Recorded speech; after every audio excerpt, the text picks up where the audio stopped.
माननीय मुख्यमन्त्रीज्यू, त्यसैगरी प्रतिनिधि सभाका सदस्यज्यू, तुलसीपुर उपमहानगरपालिकाका पूर्व नगर प्रमुखज्यू, यसैगरी ड्यासमा आसीन सम्पूर्ण विशिष्ट व्यक्तित्व सम्पूर्णमा र उपस्थित यहाँहरू सम्पूर्णप्रति म व्यक्तिगत तर्फबाट र हाम्रो पहुँच बहुउद्देश्य सहकारी संस्था लीको तर्फबाट र सम्मानित सम्पूर्ण व्यक्तित्वहरूको तर्फबाट सम्पूर्णलाई हार्दिक नमस्कार अभिवादन प्रकट गर्न चाहन्छु।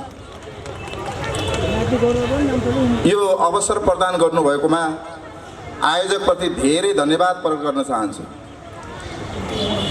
सँगै 2064 सालमा एकदम निम्न वर्गका मान्छेहरूलाई माथि उठाउनको लागि पहाडतिरबाट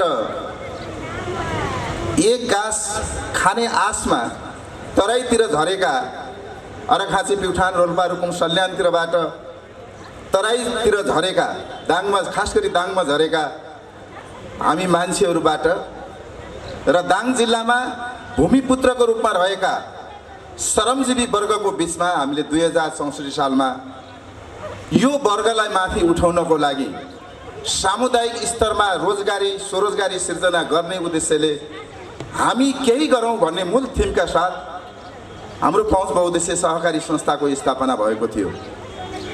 19 वर्ष पार गर्दै गर्दा हामीले झन्डै 113 जनालाई रोजगार प्रत्यक्ष रोजगारीमा जोडेका छौँ। संस्थाले 1000 भन्दा बढी स्वरोजगारी सिर्जना गरेको छ। 150 भन्दा बढी दूध उत्पादन गर्ने किसानहरूलाई बजारसँग जोड्ने काम गरेको छ। हाम्रो पहुँच बहुउद्देश्य सहकारी संस्थाको बारेमा मैले धेरै भन्दिनँ, हामीसँग संक्षिप्त समय छ, यहाँहरू सबैलाई अनुभव छ।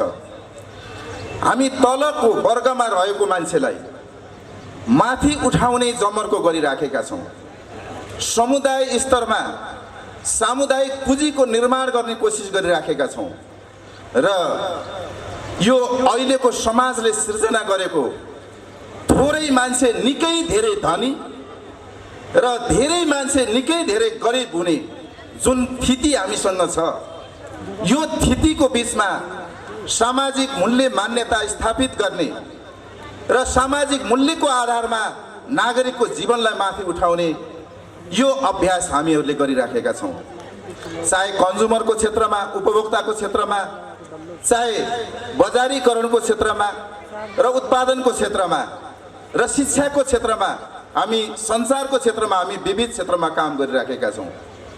हामीले सामुदायिक विद्यालय निर्माण गरौँ भनेर सहकारीको माध्यमबाट विद्यालय सञ्चालन गरेका छौँ। 10 कक्षासम्मको 12 कक्षासम्मको विद्यालय सञ्चालन भएको छ। मलाई लाग्छ नेपालमै सामुदायिक विद्यालय त्यही मात्रै हो भन्ने मलाई लाग्छ। किनभने आज हामी जसलाई सामुदायिक भनिराखेका छौँ, समुदायको लगानी, समुदायको व्यवस्थापन र समुदायको नेतृत्व, कुनै पनि कुराले सामुदायिकता पाउनको लागि त्यो कुरा चाहिन्छ।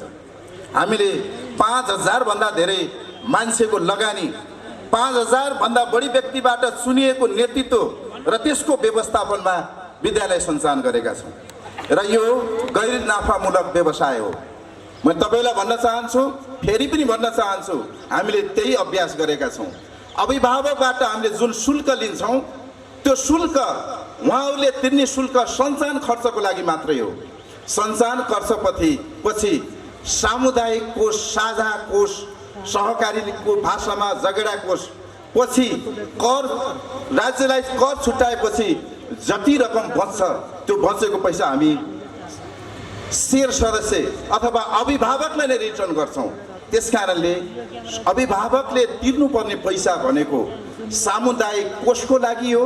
अभिभावकले तिर्नुपर्ने पैसा भनेको अपरेटिङ सञ्चालन खर्चको लागि हो। अभिभावकले तिर्ने पैसा भनेको राज्यको करको लागि हो। अरू कसैको गोजी भर्नको लागि विद्यालयमा, हाम्रो विद्यालयमा तिर्ने फी शुल्क अरू कसैको गोजी भर्नको लागि प्रयोग हुँदैन। त्यसकारणले मैले भन्छु त्यो सामुदायिक हो। यस्तै धेरै सामुदायिक क्रियाकलाप गरिराखेका छौँ।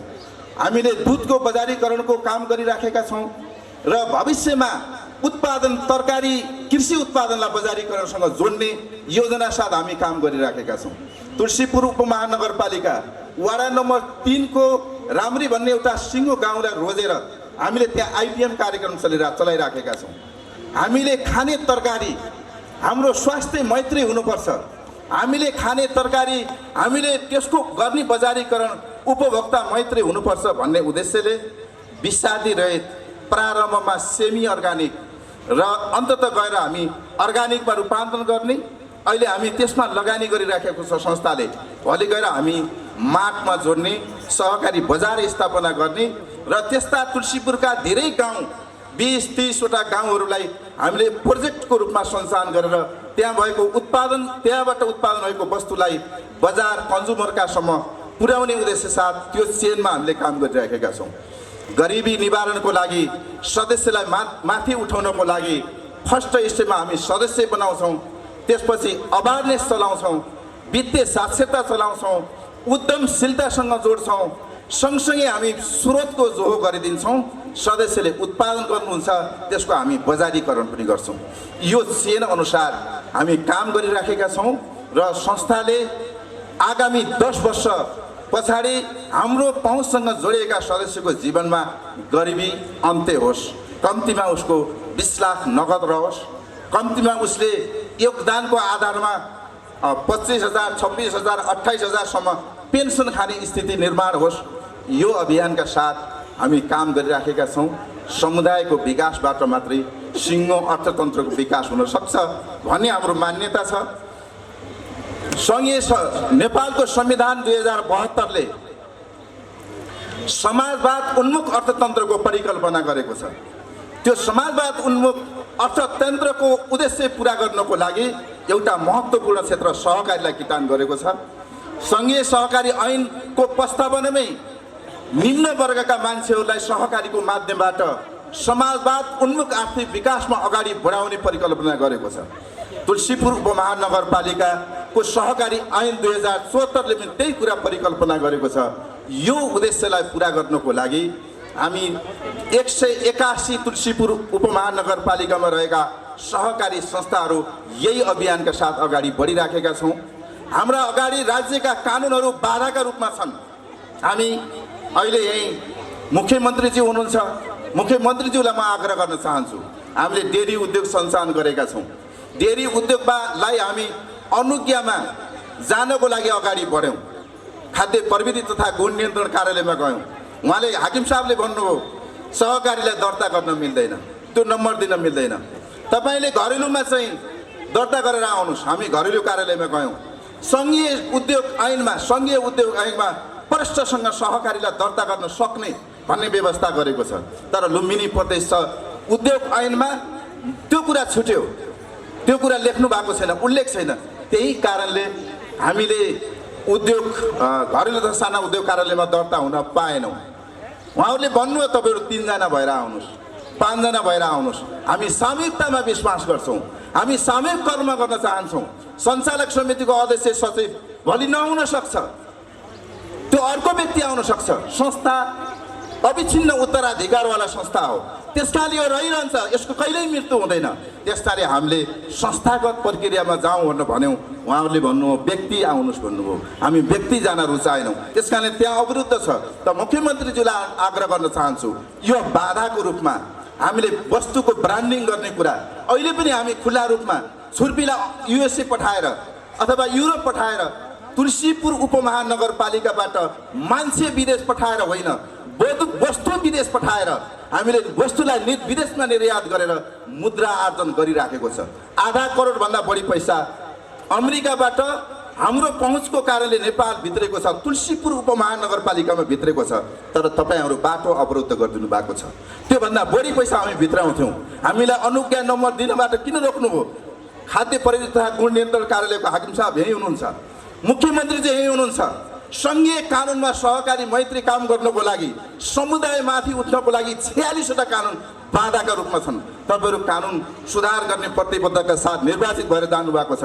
म माननीय प्रतिनिधि सभाका मानिसज्यूलाई आग्रह गर्न चाहन्छु, कृपया समुदायले आर्थिक विकास गर्न चाहन्छ, समुदायको माध्यमबाट सिङ्गो जनतालाई माथि उठाउन चाहन्छ, तपाईँ बाटो नरोक्नुहोस्, अवरोध भएर खडा नहुनुहोस्।